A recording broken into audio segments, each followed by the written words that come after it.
39 అంటే సంతానం, 49 అంటే సంతోషం. 39 ఆంధ్రప్రదేశ్ తెలంగాణ. దువ్వాడ శ్రీనివాస్ గారిని ఇప్పుడు మాధురి గారు ఏదైతే ఉన్నారో ఇటు మీకు ఇప్పుడు మైండ్స్ పోయినాయి. ఇప్పుడు యాక్చువల్గా పదవి అంటే పదవి చేశారు. పోయిన ఓకే, రేపు పొద్దున ఈవిడు కూడా వదిలేసే కార్యక్రమం జరుగుద్ది గ్యారెంటీ. ఎందుకంటే అంతా అయిపోయిన తర్వాత దువ్వాడ శ్రీనివాస్ దగ్గర ఏం లేదన్నప్పుడు ఎవరు మాత్రం ఉంటారు? అసలు స్త్రీనైజింగ్ ఇది అని అన్నట్టు కొంతమంది మాట్లాడతారు. అసలు దువ్వాడ శ్రీనివాస్ దగ్గర ఏముందని మాధురి ఉండాలి? నేను వాళ్ళకి సమాధానం చెప్తున్నాను. 22వ సంవత్సరం బయటకు వచ్చేసిన తర్వాత 23వ సంవత్సరంలో ఆస్తులన్నీ రాసేసిన తర్వాత ఎంటీ హ్యాండ్స్ తో బయటకు వచ్చిన తర్వాత ఏముంది నా దగ్గర? మీరు బయటకు వచ్చేటప్పుడు ఫుల్ ఎంటీ హ్యాండ్స్ ఏమి లేవు అని రాసేసాను కదా. 23 ఎలక్షన్ 24 ఎలక్షన్ మీకంటూ అని మీకు మాధురి గారికి కూడా ఏమి ఉంచుకోలేదు. తన ఆస్తులు వేరు, అది కదా నాకు సంబంధించింది ఒక్క రూపాయి కూడా లేకుండా రాసి వచ్చింది.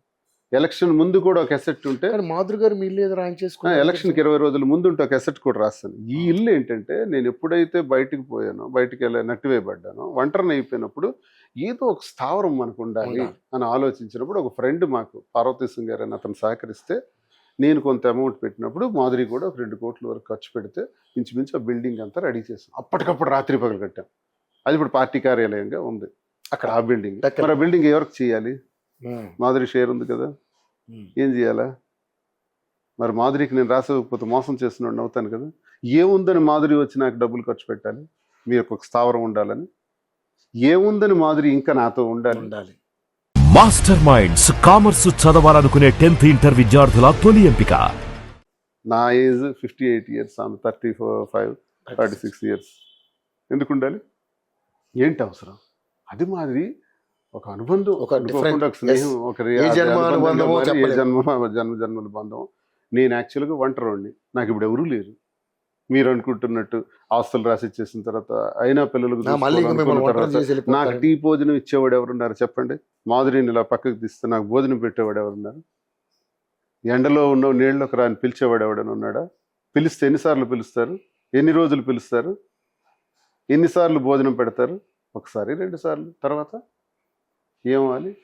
నాకుంటూ ఒక నీడ తోడ కుటుంబం విడిచిపెట్టేసినప్పుడు నేనున్నాను అని వచ్చినటువంటి వ్యక్తి నేటికి 3-4 సంవత్సరాలుగా ఏముందని చూసి ఆమె అవమానాలు పడుతుంది. ఈరోజు ఆమెకి ఇష్టానుసారం తిడుతున్నారు. ఆమె బ్యాక్గ్రౌండ్ తెలుసా? ఆమెకి ఉన్నటువంటి ఆస్తులు ఏంటో తెలుసా? ఆమె వ్యక్తిత్వం ఏంటో తెలుసా? ఇలాంటి వాళ్ళకి తెలిసి తెలియని మాటలు ఇష్టానుసారంగా ట్రోల్స్ చేస్తుంటే ఆ గుండెల్లో ఎంత బాధని ఆమె దిగమింగుకుంటుందో తెలుసా? ఎంత బాధపడుతుందో తెలుసా? అనుకున్నా మీరు ఇవన్నీ చూసినా చూస్తారు, ఎలాగ చూడకుండా కానీ గుండె ధైర్యంతో ఇంకా నేనంటే మొండోండి. మీకు అక్కలు చెల్లెళ్ళు లేరా? మీ కుటుంబాల్లో ఇలా జరగట్లేదా? విమర్శించేవాడి కుటుంబాల్లో మీ అక్కనో మీ చెల్లెనో ఇలానే ఆలోచిస్తున్నారా? మాధురిని మాత్రం ఇష్టానుసారం విమర్శిస్తారా? నోటికి వచ్చినట్టు ఇష్టానుసారం వాగుతుంటే ఆమె గుండె ఎంత భరిస్తుందో, ఎంత బాధపడుతుందో. హృదయమే కదా. వాళ్ళకి లోటు లేదు, డబ్బుకు లోటు లేదు, బ్రతకటానికి లోటు లేదు, అన్నీ ఉన్నాయి. దువ్వాడ శ్రీనివాస్ అవసరమే ఉంటుంది.